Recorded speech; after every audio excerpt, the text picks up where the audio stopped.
Hi, my name is Flavio. I'm a musician. I play bass, I play guitar, I produce, and I do vocals.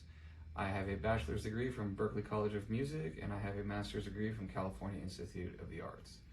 Today we're going to talk about how to practice a C major scale using a couple variations and rhythmic techniques. And we're going to start with just explaining what a C major scale is. So we're going to start with the root note, which is C. So C is going to be right here on the 3rd fret of the A string. Okay? What we're going to do is we're going to start in something called second position.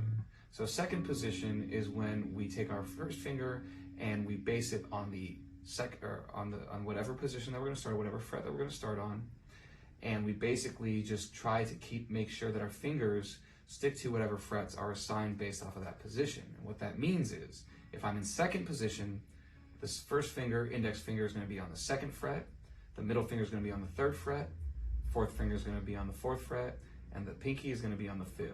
So, basically like that. So what we're going to do is we're going to do with the C major scale. Which one? We're going to start with C. We're going to go up a whole step to D. We're going to go up another whole step to E. We're going to go another half step up to F. We're going to go another whole step up to G, a whole step up to A, a whole step up to B, and a half step up to C. Now what a whole step is when we skip 2 frets, right? So if I'm going from C to D, that's going to be a whole step. And if I go from E to F, that's going to be a half step, which is just 1 fret, right? So whole step is 2, half step is 1. So for us to basically just start doing it, we're going to start with second position. Remember, first finger on the second fret, and we're just going to go up. We're going to go up the scale. So starting with C, moving to D, moving to E, F, making sure that all our fingers are still on the same note, are still on the same frets that we assigned, right? And we do it backwards.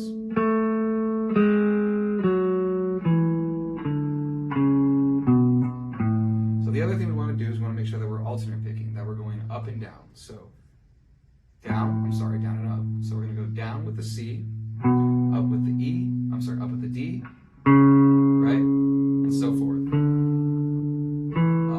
Up with the 5th, down with A, and then, right? So alternate picking, down, up, down, up, down, up, down, up. Backwards, down, up, down, up, down, up, down, up. All right? We want to make sure that we're keeping our fingers consistent. We want to make sure that our picking is consistent, all right? So one way to practice the C major scale is for us to do variations, right? One way to do it is instead of just going straight, we skip it in thirds, meaning we go C, skip the D, play the E, play D, skip the E to the F, go to the E, skip the F, play the G, play the F, skip the G, go to the A, right? G to B, and so forth. And we want to make sure that we also practice this backwards. Always make sure that we're alternate picking as well.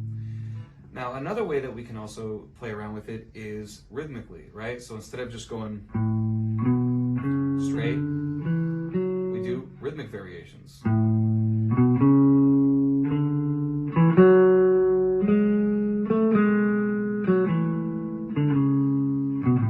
Right? Just doing little variations like that.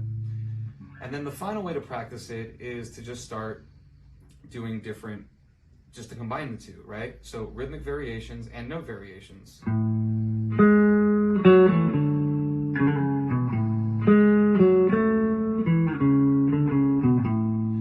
that is one way that we can start practicing the C major scale and start using it more effectively so we can start improvising with it.